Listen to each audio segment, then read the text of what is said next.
ყველაზე დიდი სიკეთე რა გაგიკეთებია?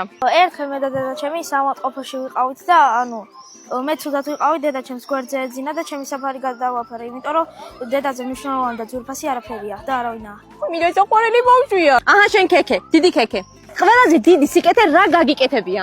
დედაჩემმა გამუშვა კომპიუტერებზე და იქიდან უშახარო დედაშვილი და რაც ქონდა ყველაფერი მიუცი. რამდენი გქონდა? 20 ლარი, 25 ლარი და ყველა მიუცი. კომენტარებში დაწერეთ, თქვენ რა გაგიკეთებთ ყველაზე დიდი სიკეთე? აჰა, შენ ბუსკვერცხი. ყველაზე დიდი სიკეთე რა გაგიკეთებია? ბებოს დავეხმარე. ბებოს დაეხმარე? რითი დაეხმარე? 10 ლარი მივეცი. შენ ბებოს მიეცი თუ სხვა ბებოს მიეცი? სხვა ბებოს. სხვა ბებოს მიეცი. კაი ბიჭი ხარ. ეგრე გააგრძელე. აჰა, შენ დიდი ბუსკვერცხი. ყველაზე დიდი სიკეთე რა გაგიკეთებია? სოფელში ვიყავი და უსახლკარო ძაღლი ლეკვი ვიპოვე და სახლში ჩავიყანი და მოუვარე. კომენტარებში დაწერეთ, ვის გიყვართ ცხოველები? მე ძალიან მიყვარს ცხოველები. მე სულ ვეხმარები. კაი რა ცხოველებს ეხმარები. აჰა, შენ დიდი ბუსკვერცხი.